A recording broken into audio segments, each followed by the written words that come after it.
Victorious, Victorialus,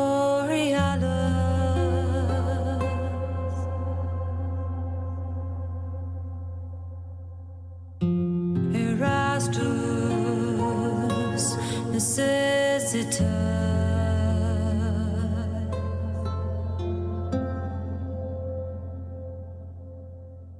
Ararius, Despondeo,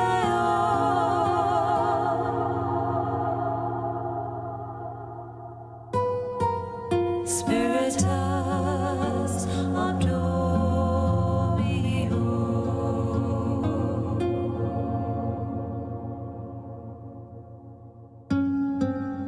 Patriarcha Gladiator,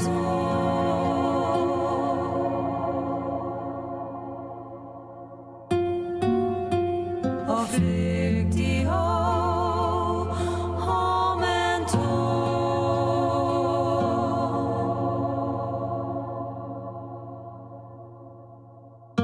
Divinitas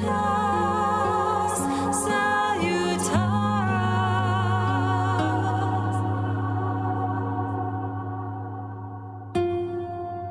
Vertivas Libertas.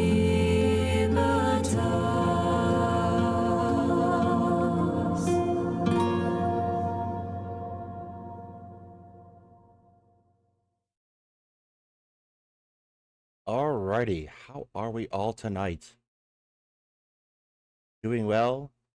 Welcome to the clickbaitiest stream title I've ever clickbaited. How is everybody tonight? Let me know if you can hear me.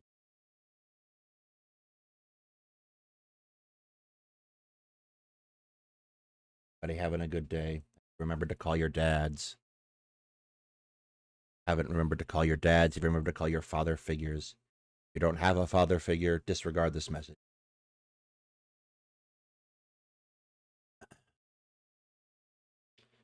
So, I don't have a lot for you.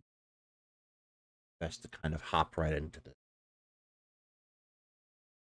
We are doing another Brianna Wu moment because, well, he just makes it so goddamn easy. So, city of Chicago, right? Halsted Street. Pretty major thoroughfare through the city of Chicago. North-south running road. It actually goes well out of Chicago south to a couple of the other big suburbs. And it goes north, I think, all the way to Evanston, maybe more. But it is a fairly historic street in Chicago history, and it has on it a number of pretty interesting things. I've actually lived there on that near that street at least 3 times in my time living in Chicago. It's hard to get away from. Anyway, when I was just out of high school, I went to UIC for a time, which is located, at least part of it, the campus begins at Halsted Street by Roosevelt and the Circle Interchange. So on Halsted Street, one of the principal buildings, there's a couple dorms, and there's the Student Center East, which is on the East Campus where most of the undergrad stuff takes place. And the Student Center East is, yes, I actually did live by Boys Town. Halsted runs through there, but that was way later, much down the line. And the Student Center East is kind of like a bookstore and bowling alley and some cafeteria, and it goes up into some of the older dorms. But it's set back from the road a ways, and on the road in front of it is this little tiny house with a fence around it and a sign that says James Adam Hull House Museum. And this is a really significant house for the school. It's a historic site. There was a much larger complex called the Hull Adams Complex that was built here originally. And it's one of the first sites in the city and indeed the country where you find a dedicated space for newly arrived immigrants to congregate and to kind of learn and integrate into the community before they go out into like making a living in the city of Chicago. And it stands for quite some time and grows quite big. Up until the point where they knocked most of it down to build the college. And I think this is important to note. This is Jane Addams is a incredibly remarkable. She's considered the mother of social work, probably her most notable achievement. She's a philosopher, and she's a writer and a philanthropist, and she kind of builds this community and this image in the city that's so very vital. It's a very vital part of the college. They use it kind of as a meeting place for dignitaries and whatnot, and it's a very proud part of the college's history. And you walk by it every day as a student because you're inevitably going to go eat somewhere on the campus, which means you go to Halsted almost invariably. So you pass it by every day, and it's kind of ingrained in your head. And if you remember back, and a long-time viewer, you'll remember we did an interview with a social worker. This is where she and I met, was at UIC. So like, I kind of got a kind of rundown of that part of the history there from her. But the other thing Jane Addams is quite famous for is she's one of the co-founders of the ACLU. And the reason I bring all of this up is to highlight that progressivism in American history is a very deeply ingrained idea. It's not a singular focus or a point of a singular moment. Jane Addams Hull is largely unknown outside of Chicago. This museum is a tiny little pinprick, right? It's a tiny little pinprick in the greater part of Chicago. In fact, the reason most people encounter it, and we're getting to the Demon Baby, I promised I would come to this. The reason that most people encounter it is it's also a reputed haunted site in Chicago. So I think the company is called Haunted Chicago, and they do bus tours around the city, and I don't think the bus ever got out, at least not by UIC. But they drive around the city, and they tell the stories of the buildings as I pass them by. And if you've ever been to Chicago, particularly some of the points on the river and in some of the outlying parts of downtown, even in downtown proper, there is some wonderful architecture. And this is kind of like a ghost architecture tour in a nutshell. But it stops by Hull House, and all of the students hear the particular legends surrounding Jane Addams' Hull House because it's quite the wild tale. The Hull House baby is a legend of this family who brought this child to Jane Addams, who had red patchy skin and horns and nonsense, and they basically did like this Hunchback of Notre Dame business where they locked it up in the attic. It's an apocryphal story. They locked it up in the attic, the child, and it never came out. And like it's one of those things that your new RA would tell you, and like, oh, if you look out at night and you see someone staring at you from Hull House's top floor, that's the demon baby. So even the demon baby has a longer history of progressivism than Brianna Wu. I bring this up tonight because yesterday Brianna Wu tweeted this nonsense, and we will go over it in some detail because I want to. Because that's the kind of quality entertainment you come here for. RIP Progressivism, 2015 to 2024. And we'll get back to this because it's funny. I shudder. Like, it's not like Brianna Wu. She's sitting there with her little blue check mark. Who was the demon baby? The demon baby was well, no one. I don't actually think. A couple of us did a search. There was no particular record that pertained to this outside of the story. One of my hobbies is kind of looking up the underlying stories behind ghost stories, and I did look at this one. I never found much on it. RIP Progressivism, 2015 to 2024. I feel I like I just sit. It kind of like boggles the mind. Like I can see Iraq war protesters going, wait, what? Progressivism started in 2015? Well, excuse the hell out of me. When the history books of the progressive era are written, and this is it again, of the progressive era, like it's not like you don't have enough characters, Brianna. You could qualify this. We already had a part of American history called the progressive era. The history books are written.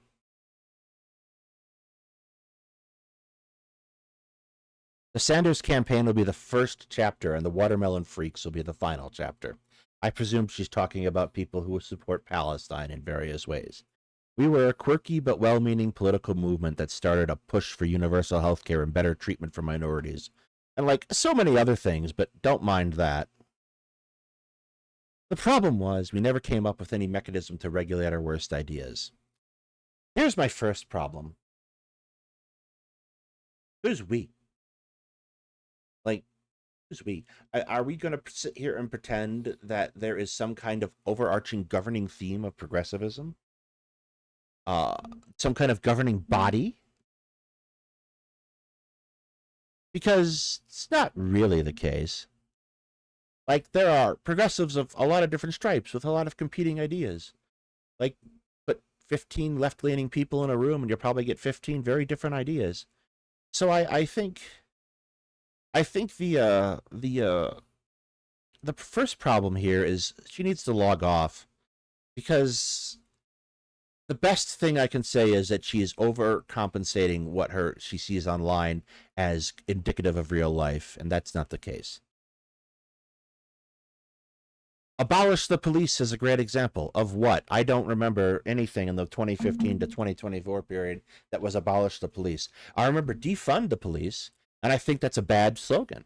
I think that's a slogan that's too complicated, because afterwards you say the slogan and then you spend 30 minutes explaining what the slogan means. And you're never going to get to that part, right? Because they're going to hear defund the police and run away with it and rewrite it as abolish the police.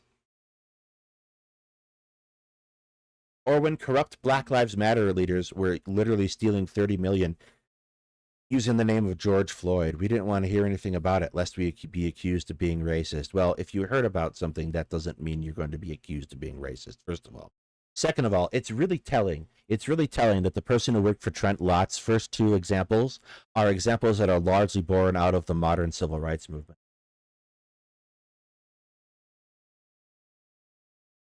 You're here for Gamergate? You're right on time. It's really telling that these first two examples are born out of the modern civil rights movement. Just a thought. And here's the thing. Did some people do bad things? Sure. Some people did bad things. But Black Lives Matter led a set of protests in 2020 that sparked the world to protest. It was one of the most powerful movements you've ever seen. The entire there was a protest in Antarctica. Come on. And it resulted in Derek Chauvin getting tried. He got tried. It was the most remarkable thing I saw that year. Like in the middle of the pandemic, when everything was topsy-turvy, when everyone was feeling closed and isolated, people came out, and even in the midst of agent provocateurs trying to start fights and trying to get the movement turned down and attacked, they came out anyway.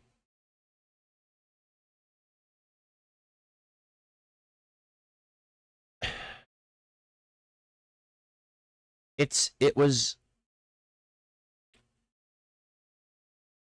a moment to, I think, really reflect on the fact that we are, even if in our best, most aspirational selves, imperfect, that someone will always come along and try to do damage. But even then, when you speak up, when you stand together, you can do something. It was just this remarkable moment where you saw someone who was almost certainly going to get away scot-free otherwise. And she reduces it to this.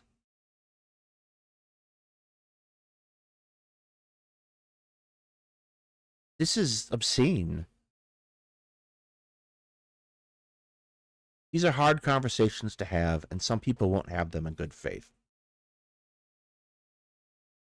But we should have them in good faith, even if they won't, because they matter.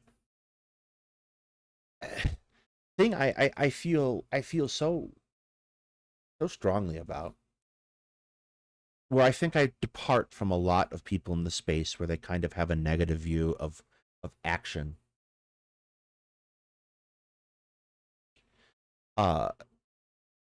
Is all you can do is change the world one moment at a time. And I get it. I get that people hunger for, and they never feel satisfied by these tiny little moments.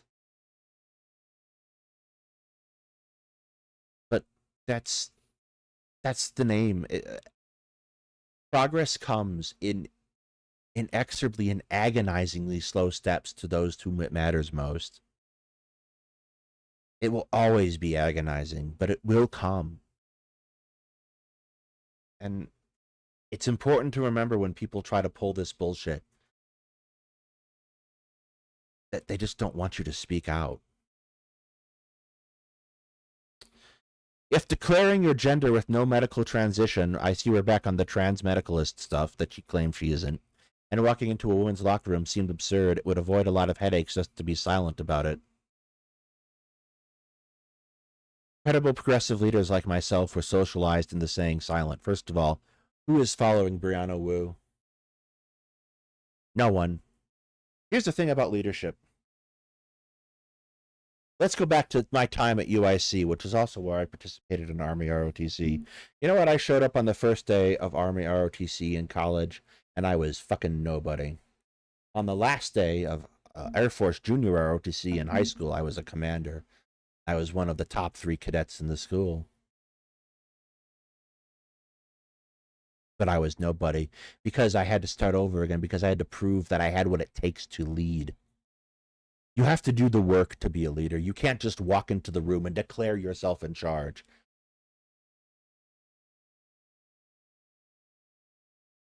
That's not how it works, and that's what she wants. She wants to stalk into any room she's in and have people fawn over her. In order to be a leader, you have to learn to be a follower first. You have to learn to pay your dues, to do the job, and to put in the work. This is such narcissism, on top of declaring progressivism to exist only in a time frame in which you lived and participated in, however remotely.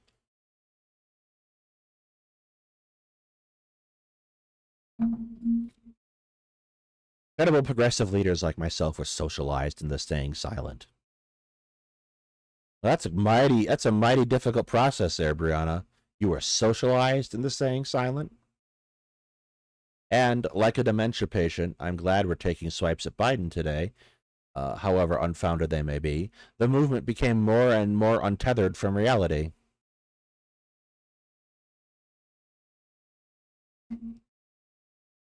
And so I ask a really, really silly question. Who has become untethered from reality? What progressive leadership has? What progressive leadership hasn't voted with Biden to work to try to pass legislation that matters? I don't know who the fuck they're talking about. Actually, I do. They're talking about Twitter users. They're talking about people who argue with them who have bad takes. They're talking about people like who don't really, in the grand scheme of things, are able to control things. Like it's the great curse of social media. Social media lets you close your eyes, throw a dart, and pick any argument to argue against and pretend that it matters more than it does. And this is just the grift. This is the grift, right? This is pretending that these things of no particular note are matter immensely, and that this person with a random bad opinion is representative of some greater whole. It's taking this moment, taking moment by moment out of context and pretending that the reasonable arguments aren't there.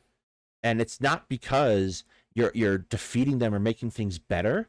It's because you want to make them yourself look better. It's like it's a fetishization of people at the end of the day. It's a fetishization of what they are. It's a choice to take a person and place them in the abstract and then use that abstraction as a tool, as a weapon, as something for your own benefit instead of interacting with it. It's a fetishization in the exact same way she's fetishizing her opponents. She and people like Wick, who do the same thing, are fetishizing Jewish people in order to make themselves look good. It's not that they're representing the vast majority of opinions, or even the panoply of opinions. Did Wick have himself a panel where a bunch of Zionist and anti-Zionist Jewish people get together and argue the merits of whether Zionism is representative of all Jewish people? No. There were only the voices that he wanted to have there. That's not what's happened. That's not what they're doing. They're not giving those people a voice. They're co-opting their voice in a very disgusting way because they cannot stand on their own. They don't have the guts or the courage to stand up and make their own arguments. And then they have the fucking balls to run around and call their people names and say they just support terrorists. It's the kind of behavior that's just absolutely disgusting. We became such easy, stupid marks, not just unwilling to fact check anything, but certain we didn't even have to debate our ideas with the public. And as such, we had no defenses when an actual con man came in to hijack our movement. It's you. You're the con man, right? But let's take a moment. Let's take a moment and steal Queen Bee's work again.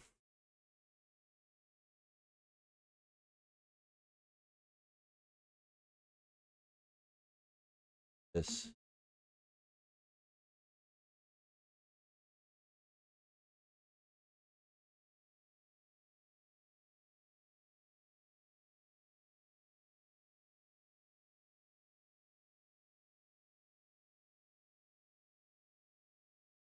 Just in part. I'll let Sunday steal the rest.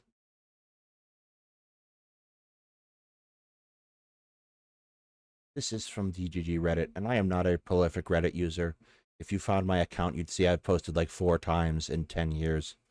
Uh, not a prolific Reddit user. This is a user talking about how Wu posts narratives on the Israeli conflict. She didn't verify it. She just posted a narrative she saw and liked and ignored and blocked people who told her it's wrong because she has built a mind palace where detractors are inherently bad faith zealots. I've seen her do this many times in the last year, much longer than the last year, but good on you. At best, it'll get quietly deleted when someone who can reach through to her makes her aware of it, and it'll be on to the next misinformed thing she leans 110% into. It's crazy how she's getting a following among DGG. Well, you guys aren't exactly setting high bars, are you? Brianna seems to be much better when she's posting vague vibes like progressivism is dead and not actual fact-based analysis. And guess what? Guess what? This is 100% true. She has blocked me after I corrected her on Israel. She blocked History Speaks after he corrected her on Israel. I know several others who got blocked. Anyone who can engage with her on any kind of actual level, she gets rid of, and she highlights and amplifies those voices which she doesn't want that, which she claims she doesn't want to have amplified. History Speaks asked her to have a conversation. She said he's just some typical man who can't explain things or has to mansplain things to her. Like, she's so unironically Sandra's.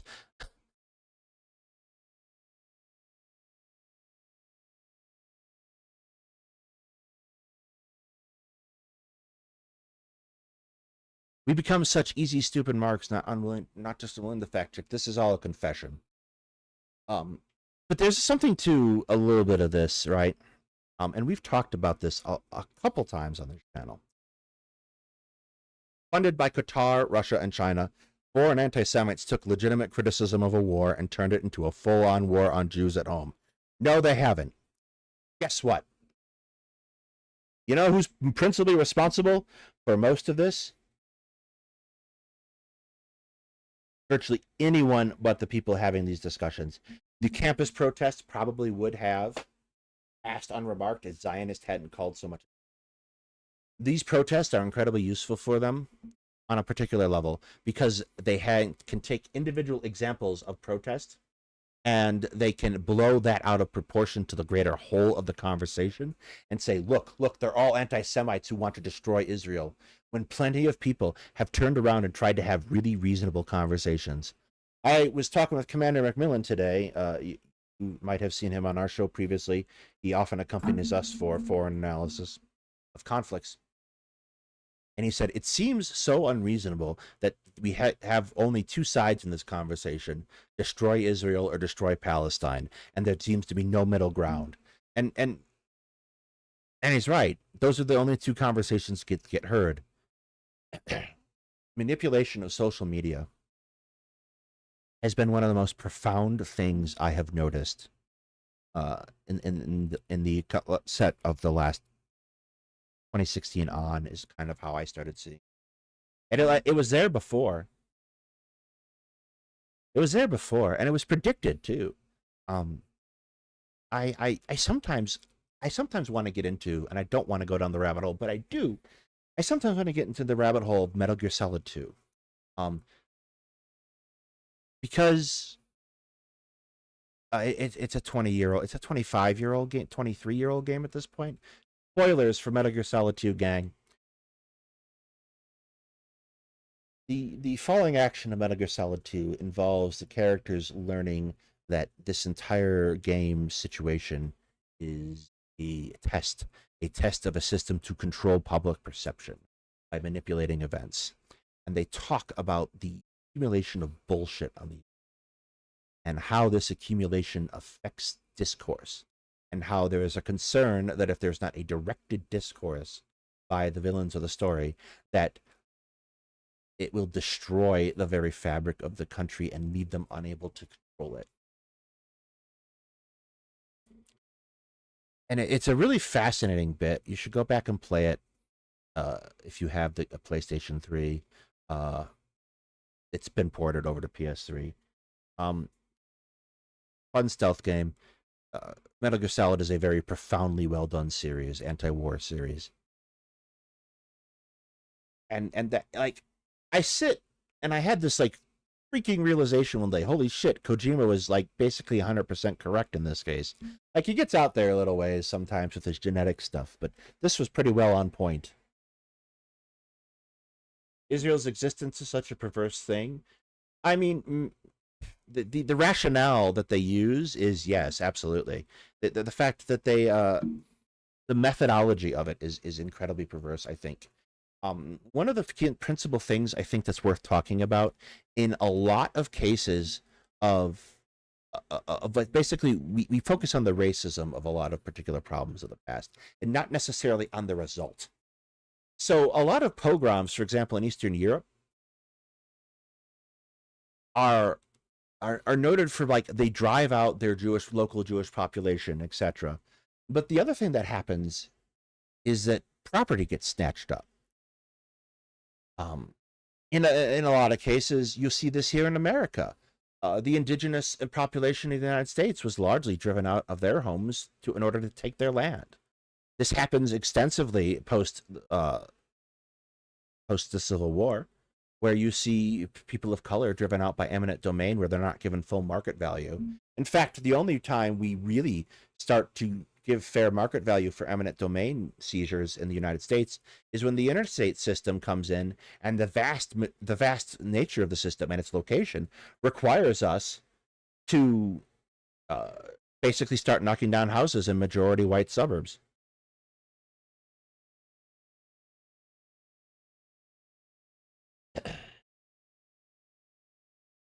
These are very pervasive things. Land stealing and property stealing, and changing the definition of property and changing the relationship of people to property is a very common feature of what term as racist events.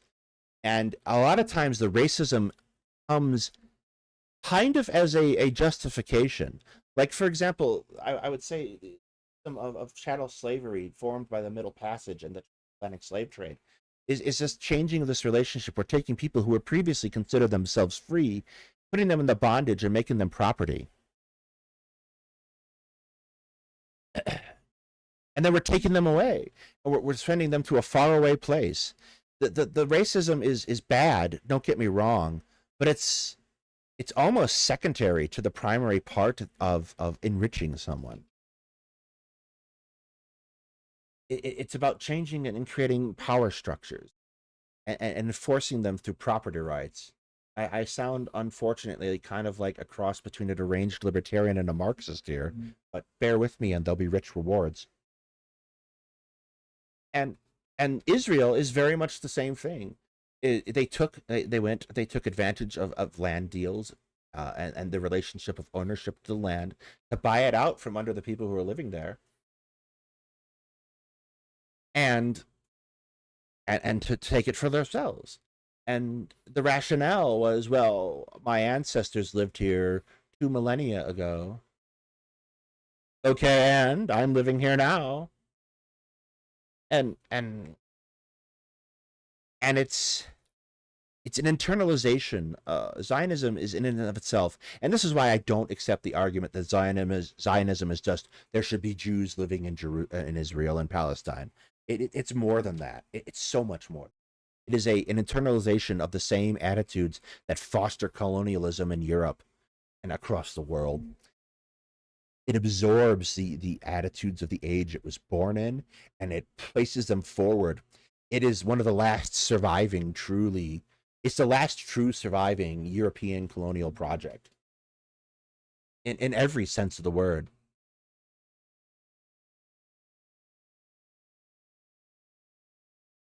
And it's an internalized problem too. It's a tragedy of a truly it's a tragedy of a truly Greek proportion, a kind of hoisted by your own petard moment. So that is the part that will get me canceled. Thank you for joining us. It's been fun. I will see you all on the other side of my mea culpa. I I do want to say that I think discussing things like 1948 are red herrings. Insofar as whatever the legitimacy of the argument used to create the state of Israel is, the fact is that Israel now exists, and there is no way to unexist Israel that doesn't cause a massive ethnic cleansing at the very least.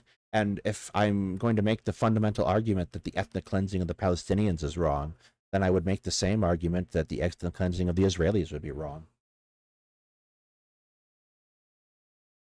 It's it's not a question of what happened any longer. It is a question of what can we do to make this resolved justly, at least as justly as humanly possible. There's lots of ways to go about that, just that. But it isn't like destroying Israel would be a monstrous act that I couldn't support. But by the same token, I cannot support the destruction of the Palestinians, which is why I speak so fervently on their behalf. It's a very tricky discussion to have because, like I said, we'll see me after my.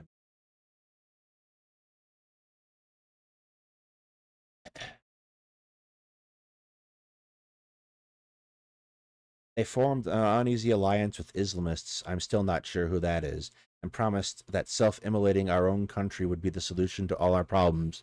And again, this is entirely placing too much emphasis on some kind of concept of a unified Twitter progressive movement. Hell, we became so brainwashed that actually self-immolating was praised in the progressive culture.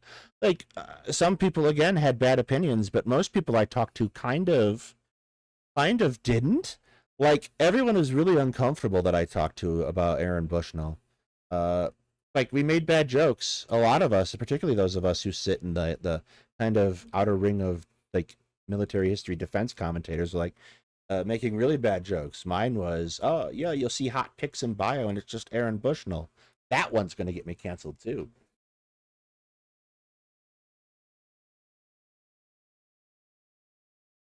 A steady stream of social media addicted personalities lined up to uncritically bleat nonstop hate for Jews, and right behind them was Brianna Wu, who decided to uncritically bleat nonstop Zionist propaganda. And like the block that crashes the whole Jenga tower, yes, I would argue that Brianna Wu is very childish and might play games with this. The public has had enough. That's not really apparent. I don't think anyone gives a flying fuck what's happening on Twitter. Every sane person is fleeing for the lifeboats where the true believers play on as the Titanic sinks. I'm not sure she's aware of what happened on the Titanic.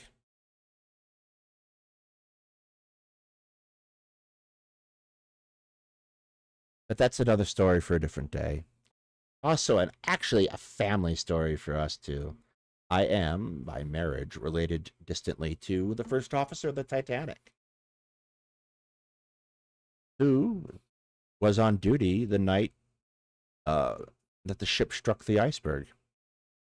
In fact, he gave the order that guaranteed the ship would strike the iceberg. Whoopsie. The brain cancer is terminal. The patient cannot be saved. Ideas cannot die. Oh, yes, they can. And progressive policy ideas will live on. They will. Progressivism is bigger than Brianna Wu's 2015 to 2024. But they will have to wait for a vehicle capable of intellectual honesty and tactics to deliver him. This is my favorite line. This is my favorite line in this whole deranged tweet. But they'll have to wait on for a vehicle. This is a movement that not but, what, 2 tweets ago, you're like, I am a leader of this movement, and, well, you should listen to me. Like, here it is. Like, the ship you captain, Brianna, apparently sucks by your own admission. And this is kind of like the thing of this, too.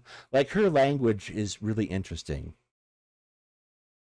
We were a quirky but well-meaning political movement that started as a push. The we is interesting because she's including herself in this sort of panoply of supposed progressivism, uh, and what she's doing is divorcing herself of any of the consequences of the bad things she's claimed happened. So she's trying to take this all that she's a fairly significant participant in, if it is bad, all bad, like, and lay it at the feet of other people, which is just kind of slimy when you get down to it. Because, like, remember, she was one of the people who's like, yeah, Hogwarts Legacy is a test of character. She was right there. Brianna Wu isn't a leader. She is an opportunist. She is the person who sits on the sidelines and figures out who's going to throw rocks and goes and joins. She's quite literally the women in the life of Brian who are all running around trying to stone people.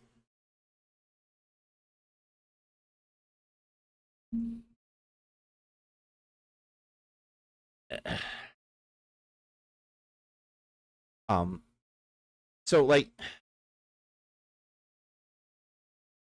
it's like yeah, all these people, they're so horrible. I just realized it one day. I woke up, and let's not pretend that I was not a major participant in most of the nastiness, that I didn't deliberately try to egg it on. And there were people who didn't participate. There have been many people who haven't participated, that have been quiet, that have just tried to push for the things they believe in.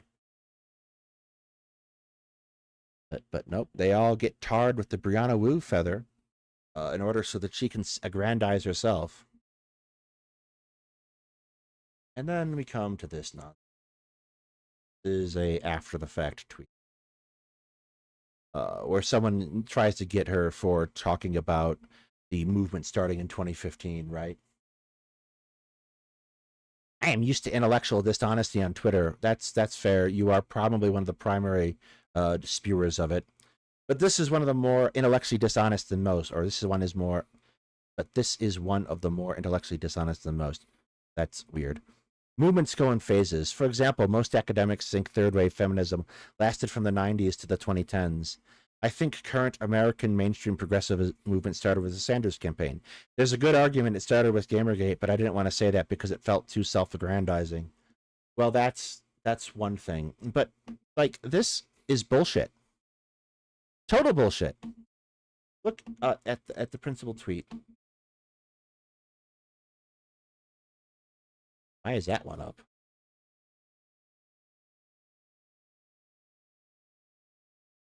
No, what are you doing? Bad computer.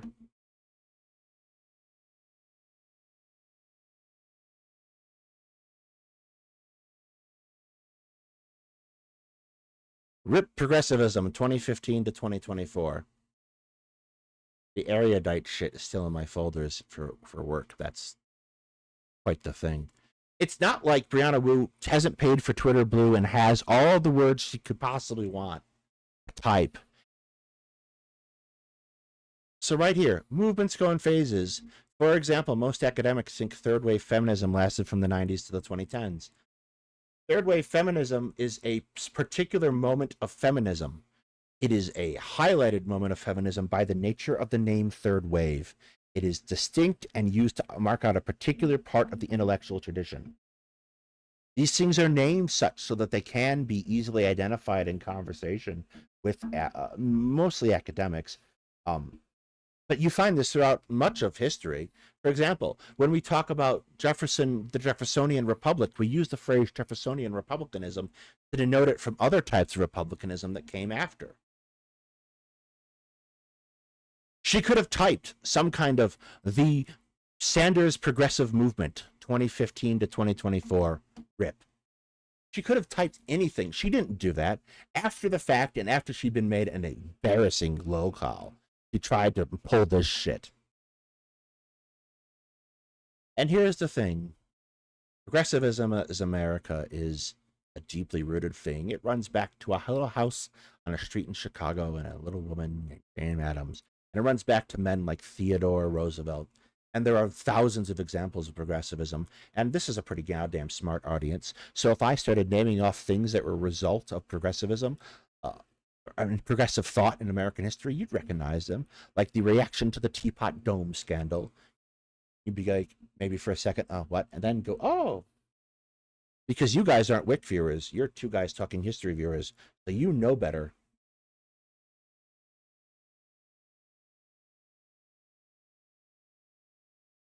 So that is...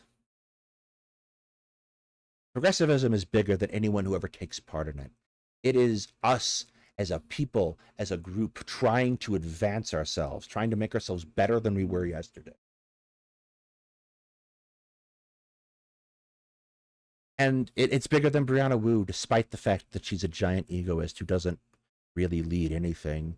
Like, is this a progressive, credible leadership that you, Wick, and Connor formed? Because I've got news for you, Wick and Connor aren't progressives either.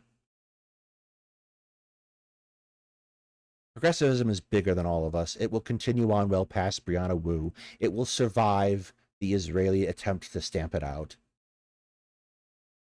It will survive Bernie Sanders. It'll survive Biden. It'll survive Trump. Americans are always going to try to press forward to be better. They're going to fail a lot. We're all going to fail. We're going to make bad steps. We're going to make bad choices. And then we're going to learn from those choices and try again.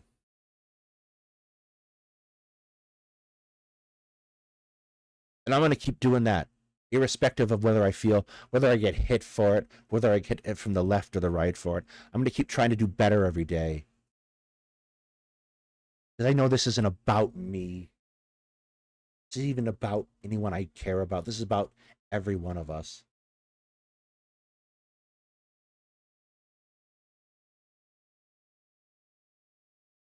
There's a bit in the West Wing, one of the first election arcs for Jed Bartlett, where the pollster character Joey Lucas, is running a poll for them after the State of the Union, and the character of Josh Lyman is walking around, and the poll gets delayed from like power outages, response rate, and he's losing his mind, Josh, because he wants the results of the poll, and Joey's like, why do you care? Well, I need to know about this particular district and how this gun rights line played so we know whether to dial it back or not. And Joe's like, well, it's not your job. Your job is to convince them. Your job is to convince them. Otherwise, you're like the French revolutionary that sees all the people running along and says, those are my people. I must know where they are going so I can lead them. And that, at the end of the day, is what Brianna Wu is. She's just the person standing there going, where are those people going? I need to find out so I know where to lead them. And that's not how you lead. That's how you follow, but be a pretentious dick about it. We're going to take a short break. Brief moment. Stretch your legs. Move around a little bit. When we get back, we'll be doing some Westside Tyler. A palate cleanser. Because I kind of like the guy, even if he's not necessarily totally correct.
Excellent.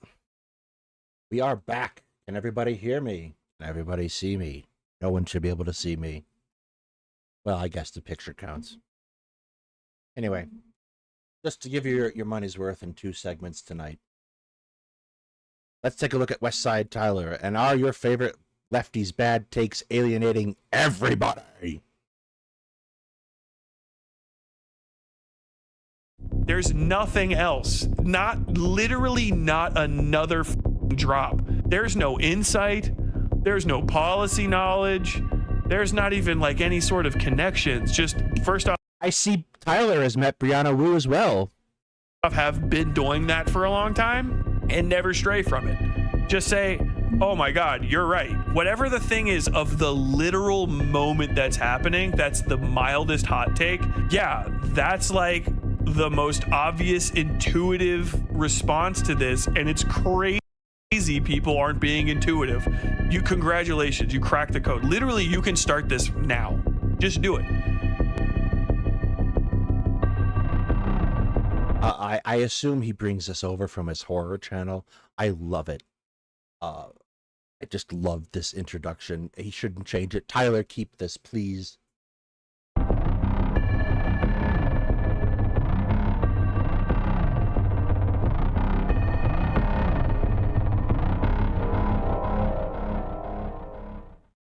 I just feel like I kind of feel like there's a bunch of people I want to debate on stuff, and like I just want to have like a conversation. I don't want to do blood sports necessarily. I like blood sports when it's with somebody that's worth doing blood sports with. I feel like, with all due respect, Demon Mama's had a bunch of bad take. A bunch of her videos, it seems like she's dedicated to having like a series of bad takes in a row. I don't know why, and I'm not like mad at her about it, but like it's very noticeable. I feel like this might be a artifact of 2 people coming at the same topic from incredibly different places. One of the things I try to keep in mind, particularly when I'm modding, especially in the cathedral where we have so many people who come from not necessarily the same background as me, being a straight cis white guy, is that a lot of people have a very different interaction with a lot of the institutions that I kind of take for granted. So I always try to keep that in mind when I'm going forward. And it's a hard balancing act, right? But but let's carry on and see where this goes. That she put just a series of videos. I almost feel like I'm being like poked. Like you have to respond to this because there was the journalism thing. And then she has another one about like just vote to people. And I'm like, well, that's just, you're not hitting the specific. Why are you saying the things that you're saying with such confidence in such an odd direction? Well, it's because I'm a massive egoist, and like really at the end of the day, that's really what it's about. Is I feel that this is the divine moment for me to speak out. That's the moment.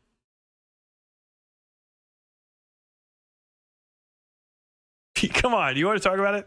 I feel like people need to talk more in these spheres and just have a conversation. I just don't know how to like. Well, to be perfectly frank, the entire thing has exploded. The so-called breadtube online left is just gone. Ian and Poppy turned out to be fucking insane. Everyone is trying to kill Sunday because he keeps telling them why what they're doing is wrong. Wick is useless. Most of the people who talk on Wick now aren't even like the A-listers of the Wick of the past. Destiny is kind of off in his little land, desperately trying to fill the void left in his heart by the fact that his wife ran away with a twink. Bosch is sitting there, Orcus on his throne, staring down from an ivory tower, not doing anything, probably doing obscene things to that goddamn horse porn taxes folder.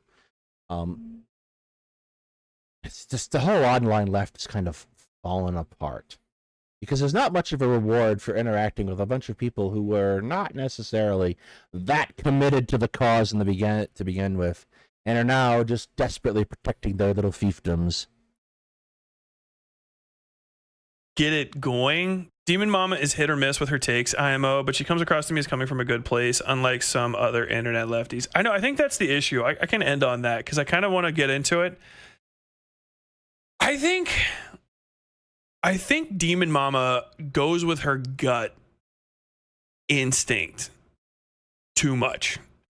And that's what's fucking her up. I think a lot of her audience likes that about her, which is fine. You know, I mean, you gotta make your audience happy kind of deal. But really, I think she trusts the cause too much. One of the good ones was Queen B, I know a lot of people who are iffy on Tyler from Sunday's audience. I understand why, but I think it's hard to see from real life experience. I think this is kind of a really good point. It's one of the things that I feel a lot, because I feel like I'm constantly coming in and shitting on your parade, guys. Like that kind of feels like half of my job some days. But what ends up happening is, like, there's a clash of perspectives happening, and that's kind of why I got into perspective early in the advert that I put through a Discord. There's kind of a clash of perspectives that happens. And I think what Tyler is talking about here could also very easily apply to him, to Sunday, to me, to anyone you might generally like, because that is kind of your go-to in a lot of cases. Like, all the book learning in the world doesn't necessarily override your particular instinct to go with what you feel and know is true from your experience and then rationalize it afterward. And a lot of people kind of miss that they are emotional beings and that they are emotional and rational in equal measure. The line I like, and I've stolen this and kind of fundamentally flipped it. I kind of fundamentally flipped it from a Babylon 5 episode. And if you're a big fan of Babylon 5, you'll know what I'm talking about. Reason and logic and emotion are like shoes on your feet. You get farther with both than you would with one or the other. And you have to temper your experience with what you learn and know and true, and you have to temper what you've learned with your experience. And this is a balancing act. Demon Mom is not the only one that does this. she repeated the gun tubers thing, right? And there's some gun tuber who's an asshole, and it came out in the video, and he was like, whatever. He said something about like, we're gonna shoot trans people or something like that, and it cut off. That was the thing. I can't even remember if it was a video. I just saw clips of it going around on Twitter. She's like, this is what gun tubers are like. Which is a crazy extrapolation to make, because that's one person saying a specific thing. And it just seems like it's that same dumbass fucking cycle that we go into. I don't know if I'm a we yet in this fucking online thing yet. Or just, you're a we if you want to be, Tyler. I decide arrogantly to put my 477 subscriber self in the we, because again, I'm a massive egoist. Something that I've observed is that there's a continuous, so one of you guys called me out on it, where I was doing the video essayists are all dumb shits.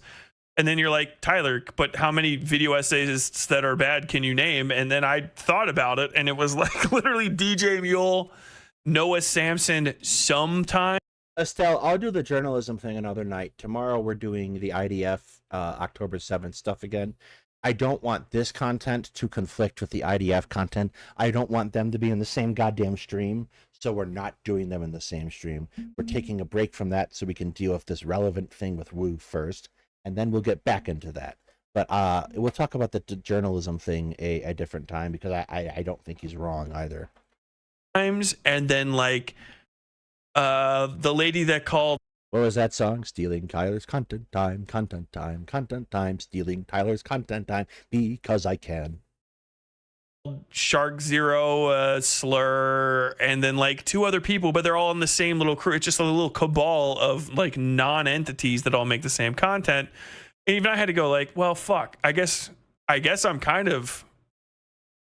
I'm literally off base. Like, that's a mistake. Like, I'm wrong on that. So fucking I can't say that anymore. The second I said it, I was like, yeah, maybe I'll start making some video essay style content. I got a teleprompter. I bought a teleprompter last week. It's not expensive. It's just a little box. I think I already told you guys this. He's got a teleprompter. He's got dementia like Biden.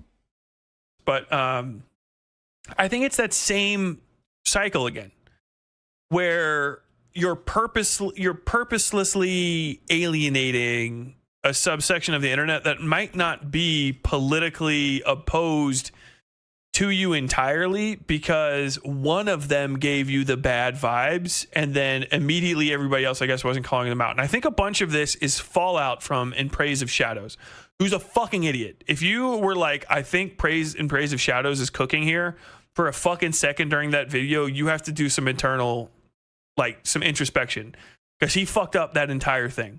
He was more than likely probably on the right path with some of his assessments. Obviously, Brandon Herrera, I've been kind of glancing at. Brandon Herrera seems like a dipshit. He's just a conservative fucking moron. He ran for office. He shook Trump's hand. We're politically enemies. You know what I mean? Like, you're not on anybody's side. You're a fucking idiot.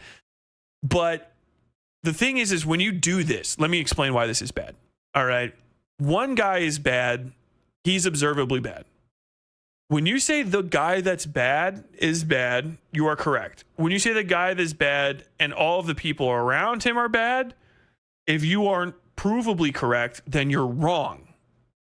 You're wrong. All right, I kind of feel that's tautologically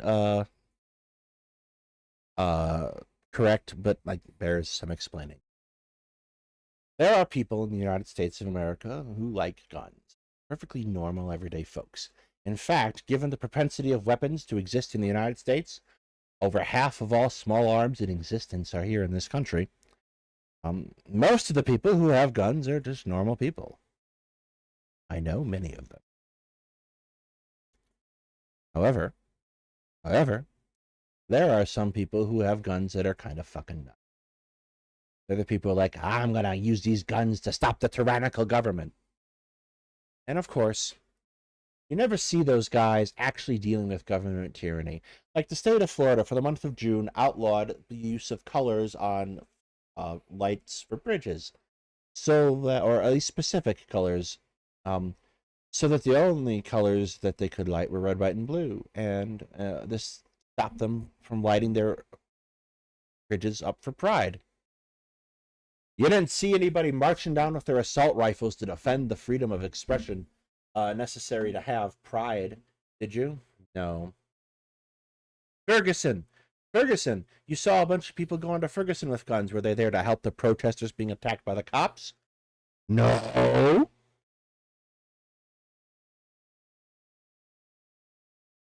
There are some people who are a little nutsy.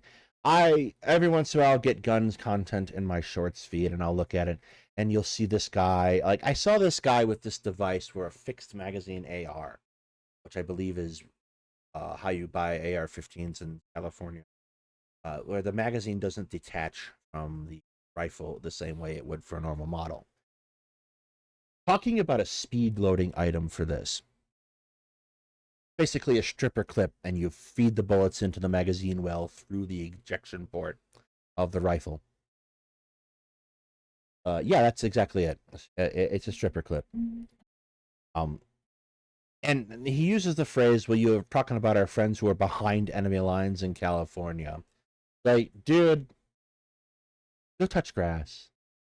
Give me your address. I'll send you some fucking sod. And then there are just a lot of people like guns who might think overly much about their application. You're not going to take on the government. You know what's going to happen if you decide to take on the government? They're going to fucking flatten wherever you're in with a M777. Just boom, gone. Bye. It will take 15 minutes. The artillery battery will then go to lunch. I try to avoid saying all X is Y as a rule. I've probably messed up on the channel and said that in the past. I'm sure someone who wants to make me eat crow enough will go look for it.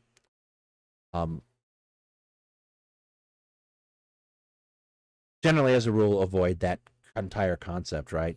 But yeah, if you're not provably correct, you're wrong is tautologically correct, I suppose. Wrong. You're just wrong, unfortunately. Stop doing the thing where it's the bar, the statement again and again, it's the bar where the Nazi goes into. If it's not a bar and it's not a Nazi, right? If 3 men walk into a bar. Ouch. that's about keeping Nazis out of your group to stop your group from getting Nazified. It is not carte blanche to say every time you see somebody with one weird friend that they're bad, and then every single person around them is bad as well, and as bad as the person. Because what you do is, first off, you just arm Shoe on Head. Shoe on Head armed. Why? How do I know? Dipshits like Shoe on Head, who is basically she's like the Destiny for the right. You know why I say Destiny is a pressure variation that sucks people leftward somehow and invariably? I don't understand the mechanics of it, but it does happen.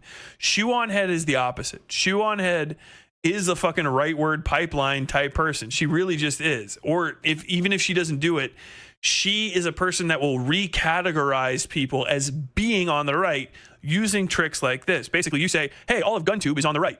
All of the right will say, yep, they're on our side. Even people that are in GunTube that don't agree with them are now like, oh, this is my team. I didn't realize that. Well, you established them as that team when you just said they're on their team because of a vibe that you got from somebody that's not all of these other people. You know what I'm saying? I don't even know that much about GunTube. I know that conservatives are dickheads and conservatives like guns. Okay. Is that the entirety of the methodology you used as well? Because it's not like you're calling out individual conduct by individuals again and again and again, which is what you actually need to do. You just turned Gun Jesus. You turned one of my actual favorite GunTubers, one of my favorite YouTubers, period. I guess he is a neo-Nazi? What the fuck? Ian McCollum? Forgotten Weapons is actually pretty good historical stuff. I'm not big into the whole individual equipment stuff the way some people are. Military history-wise, I tend to focus more on methods and tactics. But like, I can certainly see the appeal for some people. Going out to a range and shooting off guns is fun. It's one of those few activities that me and my father both enjoy doing together. It's also I think a pretty useful life skill. It's complicated to learn. But it teaches you a lot of muscle memory, patience, breathing, a lot of good techniques. Stay calm while doing a complex, well, not necessarily complex task, but there are multiple things. You got to put the lollipop between the two posts and then put the lollipop on the post at the right spot to hit the target. It's very difficult for some people. Of what's it called? God damn it, I can't remember his action. He's an in-range TV guy. In-range TV is not like hyper conservative. They're pro 2A responsibly from what I've seen from their stuff. And then there's a whole bunch of lefties that are like that too. You don't have to like guns at all. But hating gun tubers, you know what I mean? Just off rip and assuming that they are the worst aspects of conservative belief just because they're in that area will make you look crazy. Because you essentializing something in an absolute way presents a situation. I'm just going to tell you from tactics. If you essentialize everything in an absolute way, then you create a situation where someone provides you a single scrap of evidence opposite, and now you're literally wrong. You're literally wrong. And fucking lefties for some reason do this. Worse. You have created a position that you now have to argue against an absurdity. If you choose to argue it at all, otherwise you just slink off. The best thing you can do as a course of interaction is take a specific example and do a specific highlight. The only exception to that is like perfectly sound jokes. Like there seems to be a very weird nexus of neo-Confederate, pro-Russia, pro-Wehrmacht Twitter accounts. We found them. I see you, Cletus. I see you posting every day claiming that the Indians weren't genocided, they were conquered. I see you, you little shit. And we all still know that you don't know what a hill is. Sorry, that was some two guys talking history Twitter lore for you. Don't make me explain it. This again and again and again and again and again. Sometimes at literal counterpoints to other lefties saying shit, like fucking random parts of horror or hyper conservative or something. Like, why are you ceding ground? Just call the specific bad behavior out that you see. Right? Stop trying to draw lines in the sand. When you're when we're on the nobody, we're fucking nobody's side. You know, like, oh, we can't ever win elections, and no one pays any attention to us. Well, maybe it's because of the fucking goddamn lines in the sand that you're pouring the sand down for, and then drawing between yourself and people that don't even know you're there. You know. Okay, fine. I will explain. Cletus. There is a Twitter account. He used to go by a particular Confederate general's name, but then he picked a number of fights with military historians. So we bullied him into making a new account, basically. problem with picking fights with the military historians is they oftentimes come from military backgrounds. So he's there sitting talking about Gettysburg and Pickett's charge. And the Pickett's charge, if you're not familiar with the Battle of Gettysburg, happens on the last day, July 3rd. And it is basically the final Confederate push. They send in 6 divisions, troops to try to smash into the Union center. And it goes fucking horribly for the Confederates. All 6 divisions are utterly cut down by cannon fire even before they get to the line. A handful of them hit the Union musket line and get cut down. The whole thing is a disaster. They're the high watermark of the Confederacy. And it's a frontal assault, where the previous day, on day 2 of Gettysburg, Lee had focused himself on trying to break the flanks of the Union line. He failed, but only just, which is why he felt justified in the 3rd day of trying the attack. The charge that Pickett is doing is starting from the base of a 1-mile walk uphill, what's called Cemetery Ridge. Series of hills. Ridge is a series of hills. Pretty basic military geography. In Army Land Nav, what you'll do is you'll get an NCO who comes up in your face, and he puts a fist in your face, and he starts pointing out, or she sometimes, starts pointing out the geographical features that are on your Land Nav test using the fist. So a knuckle will be a hill, the series of knuckles will be a ridge, a valley will be the indents of your fingers running down between the 2 knuckles, etc., etc., etc. This is so ingrained Army shit. It's probably Marine shit, too. You'd have to ask one of them. I won't. I refuse to dignify the Marines with comments. That, like, you universally know you're talking to an Army NCO when this comes out. So the guy brings out the fist, and a picture of the fist, and puts it on there. And Cletus is his collective name. He goes by Blue and Butternut on Twitter. He follows me for some reason. I won't follow him back. Suck it, Cletus. He follows me, and he's like, well, it's not really a ridge. It's a gentle slope. I'm like, motherfucker, that's a ridge. And I go, and I get the map. I get the fucking Park Ranger map for Gettysburg, and I put it in front of him with all the Union gun positions listed out for the 3rd day. Like, it's like 100 plus cannons was raining down on the Confederates. And it's like, I can't read that. There's too many lines. But on this map, you can clearly see the elevation lines going up the Cemetery Ridge. It's a hill. He doesn't know what a hill is. So now every time Cletus pucks up his little head, I go, well, have you figured out what hills are yet? Yeah, Tyler was in the Marines. Go Army, beat Navy. We don't like that over here. People are like, who the fuck are you? What? You know, when you get excited because you're trying to fucking jump up your fan base, or right, or maybe even just your friends on Twitter. People obviously, you very often put yourself into positions where you're getting fired up and hyper goddamn excited about something, and it's going to be people's first introduction to you because you're talking about them and they don't know anything about your cause. They just don't. But they're like, wow, I guess fucking trans people on Twitter hate me for some reason. I don't know. I review Mosin Nagants. I'm literally like a pro-communism rifle-loving guy. That's all I do is talk about communism and Mosin Nagants. But apparently trans people fucking hate me. Like, it's reactionary, literally. That's what you're doing. You're just trying to exist as the shadow of concepts by just literally reacting to them full bore every time. Have you ever noticed that you get that little, like, proud cheer of react? Oh!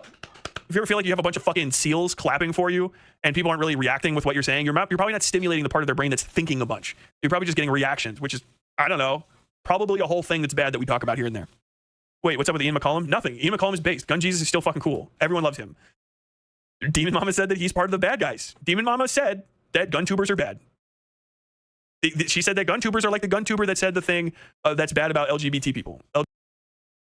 Now, in the defense of Demon Mama and everyone else, you as a viewer kind of have an obligation here to kind of be critical thinkers, right? If someone says all schmurgs are bluch, you're like, well, what the fuck is bluch and what are all schmurgs? And are all schmurgs really bluch? Are all progressives really anti-Semites? You need to ask the question, and 9 times out of 10, the concept all X is Y is wrong. You just know it's wrong. Like, you can turn around and have a moment and go, well, obviously not everyone thinks the same way. Uniformity of thought is just not a thing that exists. And like, as a person who gets subjected to that criticism, all trans people are, well, you know what they say. But and again, you know that that's not the case. But you also know that it's not necessarily the case that none are. Use your heads. Even if people around you are not using their heads when they're getting involved in discourse, use your heads. LGBTQ people. She said that's the case. And she didn't specify not Ian McCollum, so Ian McCollum's in there too. The better answer is this person is a person and has flaws and are acting on their own interests. Because I can provably sit and have that discussion, right? I can go and point to the thing.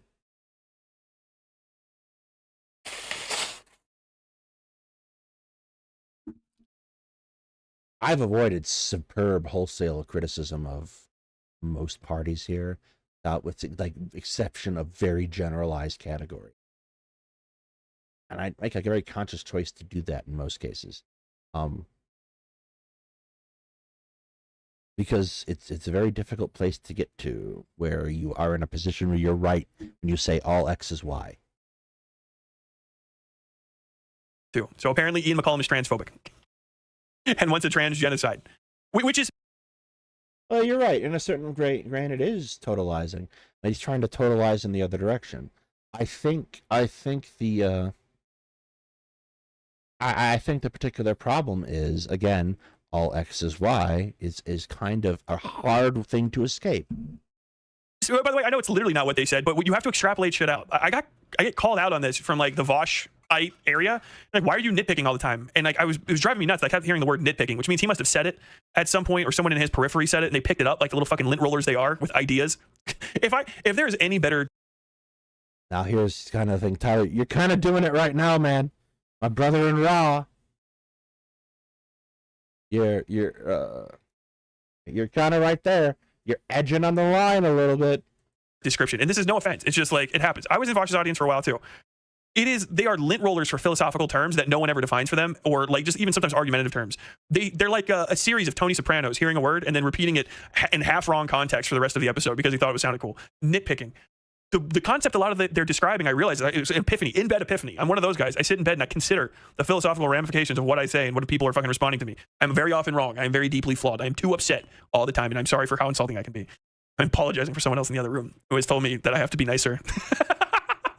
But I realized what they're coming out against is scrutiny. That's what it is. I'm not nitpicking anything. Nitpicking is pedantry, right? Nitpicking is like literally like, you know, you're picking at fleas in someone's hair. I'm doing scrutiny, which, you know, could be mistaken for nitpicking. It's the same sort of thing. Literally focusing on something and trying to understand it. That's scrutiny, which is a crazy thing for a community literally packed to the fucking brim with autistic people to be calling out, because scrutiny is an aspect of hyperfocus. Literally the same thing. You know, when you're looking at... You have kind of left the reservation. Let me take a stab at this. There's a difference between scrutiny and nitpicking. I got a little nitpicky in that Brianna Wu segment. Just a little bit. But in my defense, Brianna Wu sucks. Scrutiny is taking a concept and looking at it and trying to come up with alternative, kind of synthesize it. Nitpicking is picking out a very specific part, trying to use that almost irrelevant part as a deflection of the argument as a totality. Excuse me, it's late. The problem is that the line between when you're nitpicking and when you're being scrupulous and scrutinizing something is very, very difficult for other people to identify, particularly if they have an investment in the thing that is being picked at or scrutinized.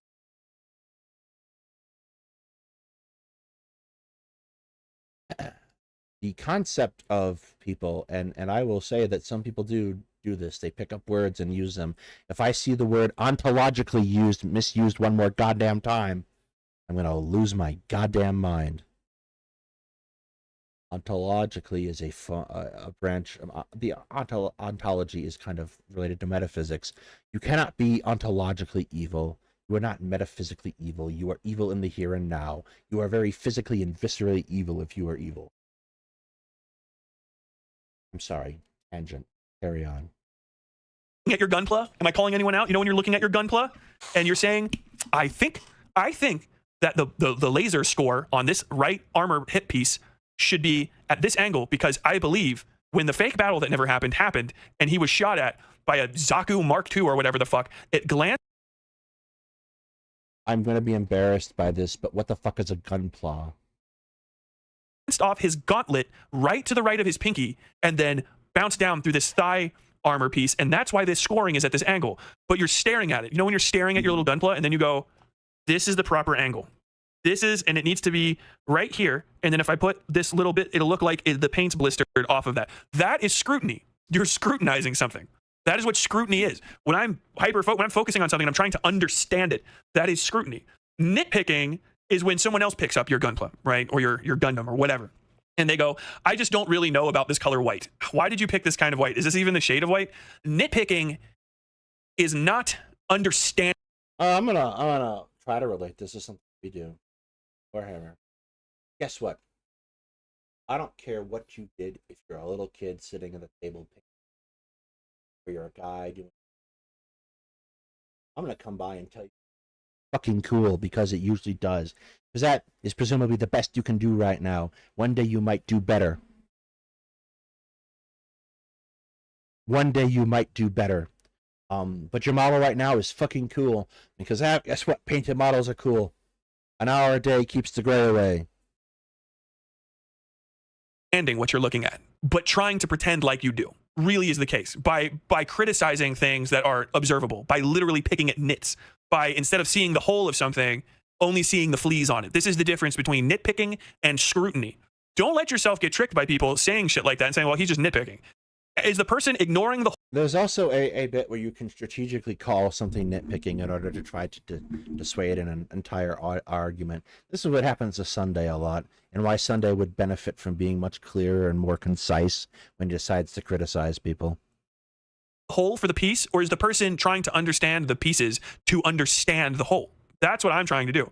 And it was confusing because I know what all of these words mean, but the people that say them don't, because they are lint rollers, literally picking up little bits of shit and not quite fucking understanding how anything works because they're not even picking them up off of the server. They're just like, I have all of these disparate... Are they ontologically lint rollers? You can't be an ontological lint roller.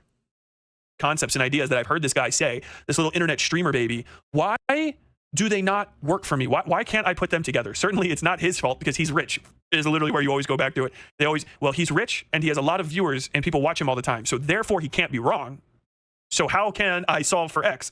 I have to make the other person wrong. Well, the other person's literally correct.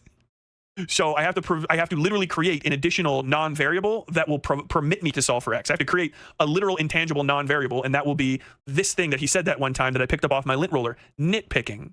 Oh, I'm going to use this one that I picked up off my nit roller, my lint roller.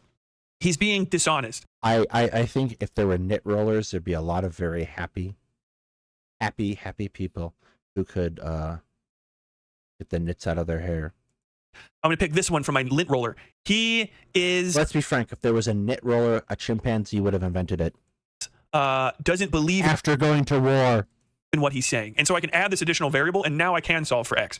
Because X cannot not be what I think of as X. It can't be that the entire equation is wrong. I just have to add stuff to the equation in order for all the numbers and letters to balance out the correct way. Chad nitpicks for 3 hours. Yes. Nitpicking used to be how we socialized like all the other apes. True. It's a good term if you understand it for what else it can be. Nitpicking is not the act of scrutiny. Nitpicking is trying to say that the nits that you're picking are more important than the thing that you're picking them off of. You know what I mean? Like you're like this. That's generally correct.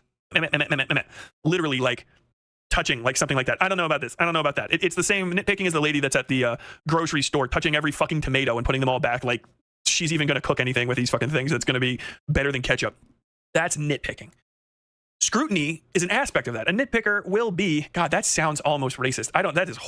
It's the nit and then the It's just like even that part of my brain, like like a spaceship that goes too close, like in Starship Troopers when she goes too close to the dock. I didn't hit it, but every alarm went off and I panicked. Did you guys see? Like my whole body seized up. A hard His pop culture references are excellent. R nitpicker. Jesus Christ.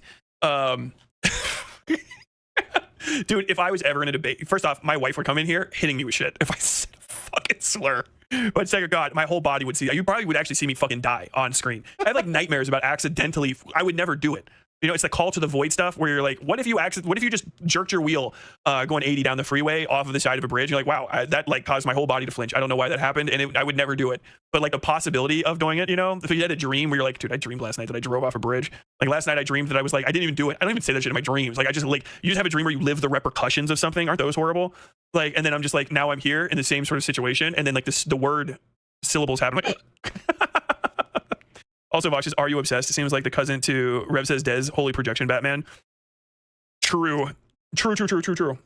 But to cut it back for just a second, those two things are like, it's important to have that in your mind if I'm going to teach people anything about words, because you can confuse one for the other. But understand that like nitpicking is about pedantry. You know what I mean? It literally is about the act of perceiving flaws as not a part of the whole, which I don't do. I just know that I don't. Like the people also like, you don't make any arguments. Like I know I make arguments because I have to. Like, what did I not say the entire time? I mean, I know I insulted the guy probably, but like, even those are usually arguments as well. But no, it's scrutiny, and it's a fear of scrutiny that I think a lot of these ideas come from. A lot of these immediate reactions. I keep getting people saying like, I'm really upset that like I didn't get it the first two of the videos that you made, but now I feel like I'm being radicalized against watching Bosch videos. And I know, man, I'm not trying to like literally all jokes aside, like cause physical harm or something to the guy, but it is just once I notice it, I can't help but point it out to other people. It's kind of like, you know, if you were watching The Emperor Without the Clothes and you were kind of like going, well, there's some nits here that we have to pick. One person, you're like, is this guy naked? And that guy went, do you see it too? And you're like, yes. This guy's naked. Hey, Lisa. Right? You say it a little bit louder and you wait for another person to go like, and then all of a sudden you're like, hey, is this guy naked? You see the whole crowd just like, and then you hear other people saying like, okay. And then Lady Godiva turns them all to stone. I'm not crazy. I can't exist like that. I'm pretty sure I definitely mixed up my folk and Greek mythology there. I do it. I get freaked the fuck out when people like, because I do have brain damage. Like I sometimes reality isn't like, it gets wishy-washy because of, you know, the mental illness. And so I can't let actual reality gets wishy-washy every day when I open Twitter. Reality get wishy-washy. I can't let people do gaslighty shit. I just, even if it's like improper, I flick it away. I have to, because my reality is already You flick it away like a nut? tenuous enough. Like I listen to that goddamn caretaker shit about the person losing their mind, you know, and it's a and it was nice the first few times, and then I read the backstory. Now every time I hear it, I have this like fucking body deep terror of losing my mind as I slip slowly into like Alzheimer's or something, because, you know, I'm getting older, and so like that could happen. Like, oh, can I just I'll turn, well, no, missing time's fine. Missing time's fine for all this stuff. Like, you know, I'm starting to see my relative. I don't know if he had a TBI specifically. I wouldn't be surprised. So in another video, he talks about job in the Marine was a 240 Gulf, or a 240 Gulf gunner, which is a light machine gun. It's about 25 pounds all told, ammo and weapon. And it's entirely possible. Like, okay, if you've ever fired this weapon, it's a 7.62 base machine. And I never fired the 240. I did fire the M249 for a day of familiarization with the weapon. But it was like not a great day for me. This was like early on in my kidney disease journey, and I was getting some pretty severe headaches. And I had one of these headaches during my familiarization shoots with the 249. And it's not like the 249 is a 5.56 weapon. It's not big on recoil. But in that moment, when I'm firing this machine gun, and even it's not moving that much, but it's still a machine gun at the end of the day. 240 Bravo, oh, thank you. It's still a machine gun at the end of the day. And it's like, you kind of feel like your head is rattling, and with this migraine going on. It was like the least pleasant small arms experience of my life. And that includes, well, never mind. Change and become like, I've seen it happen for a while. Like one of my uncles when I was a kid was in a band, very cool guy, rocker, long hair, and now he has slowly but surely become a conservative Catholic. And like my dad, who used to be pretty like, you know, libertine in his own way, is now like watches Fox News and stuff, and like is slowly kind of like shutting himself into that kind of aspect of the world. And I'm freaked out that it might not be like that. You become more conservative as you get older is not, to me, an insinuation of mental health and wellness. Like, you learn, because all of the old people I've known in my entire life were as smart the fucking first time I met them as they ever were, and they only got more distant and like vacant and more confused about the world. Like, your brain doesn't get better after a few years. Oh yeah, I found myself making a joke today. My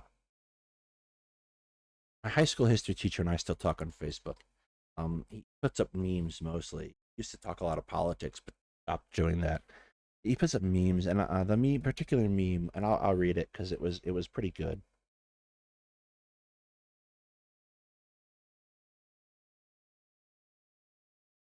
I can't wait for a movie where a proud boy meets and falls in love with a non-binary POC at an anti-cop rally, but their forbidden love just leads to pain and eventual death. Shakespeare 2022. And I basically cribbed the beginning of Romeo and Juliet. So I wrote back, two groups, both sus. In fair Peoria we lay our scene. From original whack yo to new microaggressions. Where folks with no riz do be rizless. From both groups who need to touch grass, a pair of folks who gat and skibbity. And that's at that point I light the stage and on fire in self-defense. Like, I was just made an old man get off your lawn joke. That's all that is. I was being a dick about it a little bit. I had to look up all of those fucking slang terms, by the way. We're not sus. And I'm terrified of becoming one. I still don't know what skibbity means. And I refuse to allow anyone to explain it to me. If anyone tries to pay me to do a stream on skibbity, I'm giving you the fucking money back. These people that we see on the internet who is like kind of lefty or like, you know, open and human to people 10 or 15 years ago. And then all of a sudden you wake up one day and it's like, how do you become Graham Linehan? How do you become Russell Brand? How do you become Joe Rogan? Like, literally platforming. All right. So my high school history teacher was never a conservative. Well, he was once, but never when I knew him. He basically built our school's history electives, and I took a lot of them. Like, he did a 1 semester course on World War I, World War II, a 1 semester course on Nazi Germany, Soviet Russia, criminology and law course. Like, I took most of these. And up until the day he retired, which was my senior year, he taught most of these courses, including an AP European History and English seminar that I took. First time I took AP courses, it was quite the thing. Anyway, he, during this time, made allusion, and he took a History of Ideas course, which is basically a whole semester of philosophy concepts. It was one of the coolest damn things. I remember a lot of these courses to this day. I still have a lot of the textbooks from these courses. So, junior year, I took the World War I, World War II course and met him and did a couple things. And it was like the last semester of the year I took it. Then senior year, I took multiple courses that he taught. So I was in his classroom multiple times a day. And you got to think, I'm one of those weird-ass kids who likes history a lot in high school. So he's got me for like an extended period of time.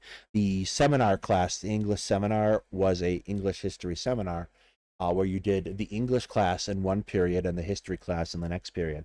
And the novels were correlated to the periods of history connection, so the class related together.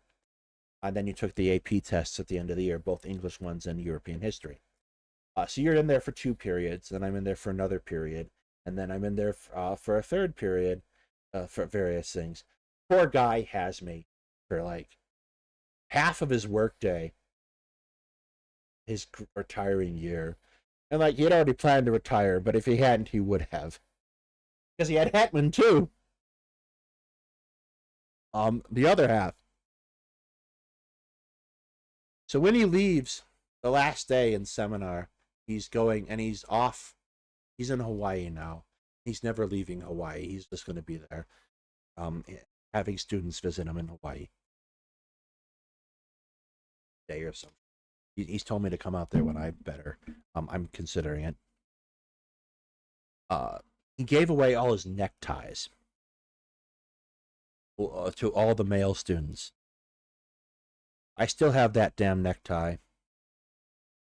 Every one of my exes has hated that tie, but I fucking love it. Actual fucking neo-Nazis, crypto-fascists, and people who support the overthrow of the world, like, you're the fucking pocket pussies and weed guy. How the fuck did this happen? You know what I mean? And I'm terrified it's going to happen to me. So I can't permit reality.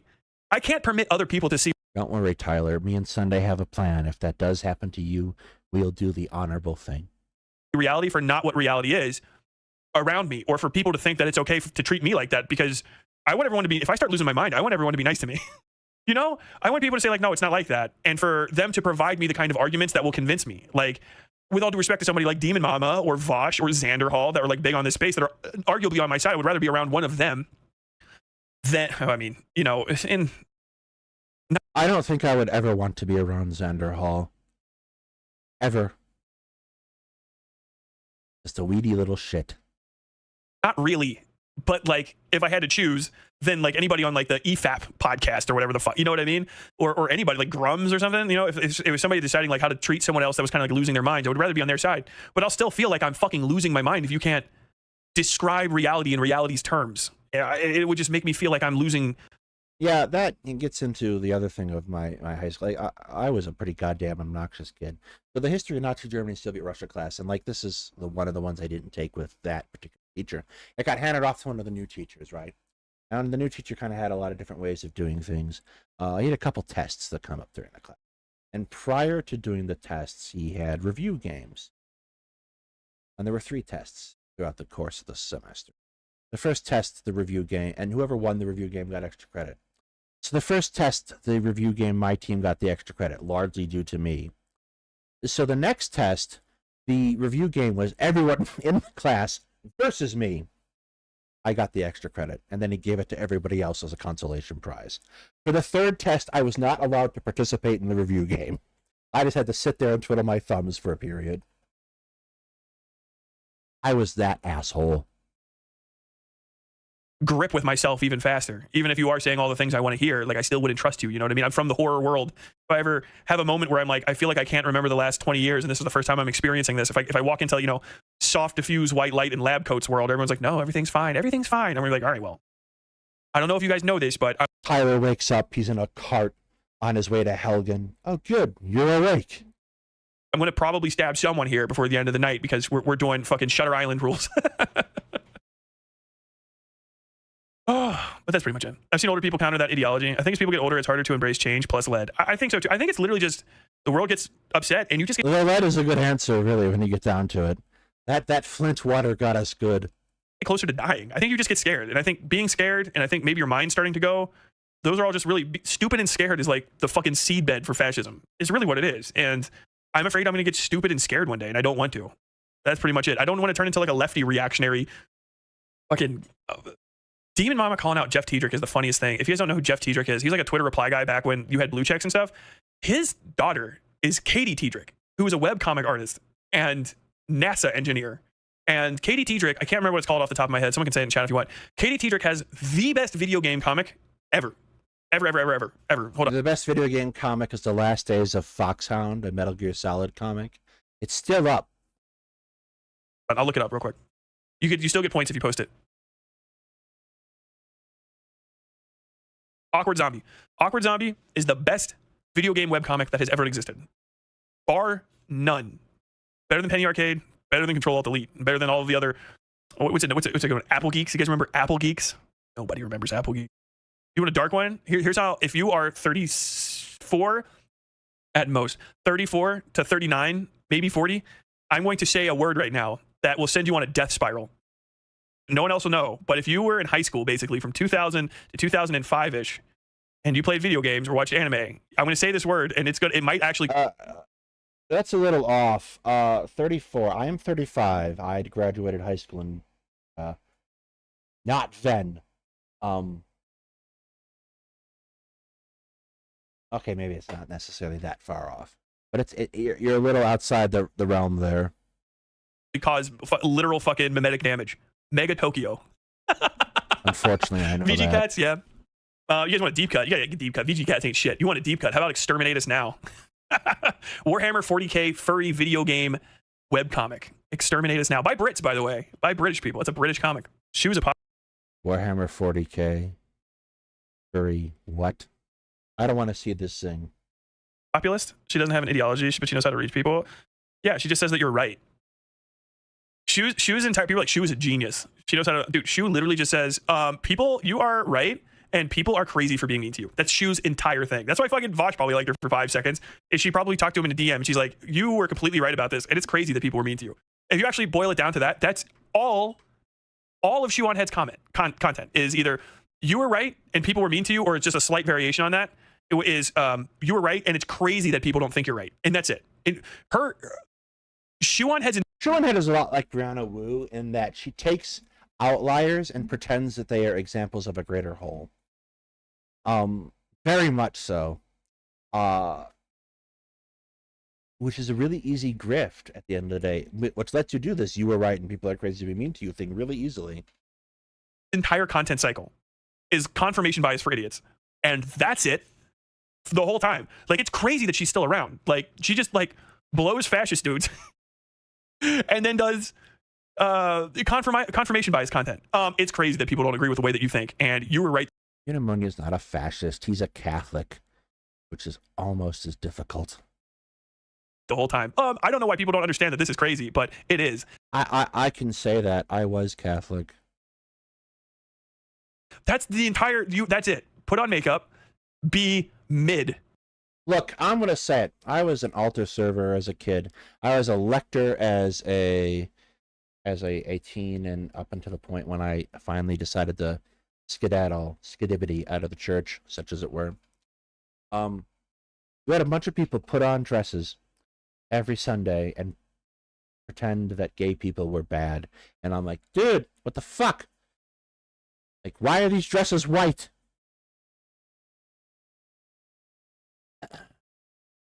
Catholic Church is just fucked up. Like, man, I don't think people necessarily latch on to the psychic damage. Nothing happened to me.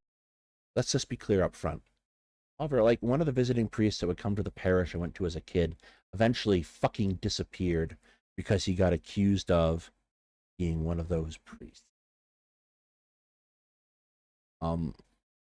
Just unavoidable. Like, it feels like everyone I know every Catholic I know has a priest story.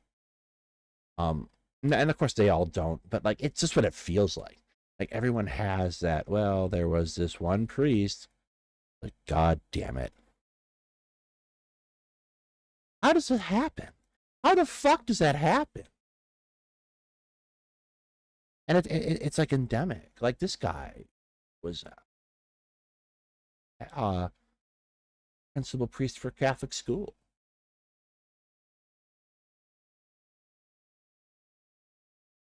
This feels like I hear the story again and again and again. It's not everybody, obviously. I don't directly move in that circle as much anymore. But it feels like it happened way too much. Be mid. One of the most profoundly mid people on the internet. Do the boxy eyeshadow that white boy shut-ins like, and then your shoe. If you're like, oh, Tyler, I feel like you're being like, I don't know, sexist or dismissive, that's fine, I guess, in this case. Maybe I am, I don't know. But I'm just telling you, that's the whole recipe. That's it. There's nothing else. Literally not another fucking drop. There's no insight. There's no policy knowledge. There's not even like any sort of connections. Just first off, have been doing that for a long time and never stray from it. Just say, oh my God, you're right. Whatever the thing is of the literal moment that's happening, that's the mildest hot take. Just say, yeah, that's like the most obvious intuitive response to this. And it's crazy people aren't being intuitive. Congratulations, you cracked the code. Literally, you can start this now. Just do it. Draw a little avatar of a chick. Make sure a hot chick. Comfy hairstyle. Don't go too crazy. Neutral background. All your content is like your mom. I don't know. I always got the impression that Shu needed to stand on like a fucking phone book. And that always kind of ruined any kind of attraction I might have had. It's like, wow, you're just like a little fucking hobbit in too much eyeshadow, aren't you? And then she's just there, and like now think of it. Think of Shoe on Head. Think of her as a hobbit, and you're never going to think she's attractive again. Patting you on the hand and saying, oh, that's right, and they are mean for saying that. Congratulations, you figured out that's everything. Everything! Sick of people telling me it's not. Shoe on Head rocks the emo girl look from 2003. It's funny as hell. She can't ever leave it because literally if she doesn't wear that makeup, people won't know who she is, and it'll be a riot. You gotta fucking go buy those gigantic. No, they'll know who she is. Like, oh, it's the Sackville Bagginses. Gallons fucking. I don't even know if she's using normal makeup. At this point, she's just got to have eye black from like basketball or football. Just put football. Just getting a whole smudge on each eye because it's a pain in the ass to put on real makeup. Maybe throwing on some fake eyelashes. Just having to listen to whatever fucking fashy she's banging at the moment. Why are you putting on fake? I've never seen somebody glue on eyelashes. Just trying to fucking just use her like this, their eyelash curler. You know, while her fucking husband's in the next room listening to fucking the German national anthem circa 1936. Can you turn that off? I've got to go live in half an hour. All right. That's it tonight, folks. That's the show. Tomorrow, we're going to get back to October 7th. It's going to be a much more sedate and somber show. I'm going to invite you to give me money, support our Patreon. We are hovering around this 25-ish to 500 mark. So if you haven't subscribed, subscribe. Like the channel. Make me happy. Oh, I'll figure out something to break the log jam of subscribers someday. In the meantime, have a good night. Get some sleep. Have a good week. Have some kind of exciting personal news for me that will affect the channel coming up shortly. Hopefully. Fingers crossed. And on that tantalizing note, I leave you. Have a wonderful day.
Questo è il fiore, questo è il fiore del partigiano, questo è il fiore, questo è il fiore del partigiano, questo è il fiore, questo è il fiore del partigiano, questo è il fiore, questo è il fiore del partigiano. Una mattina mi sono alzato, oh bella ciao, bella ciao, bella ciao, ciao, ciao. Una mattina mi sono alzato e ho trovato l'invasor. Oh partigiano, portami via, oh bella ciao, bella ciao, bella ciao, ciao.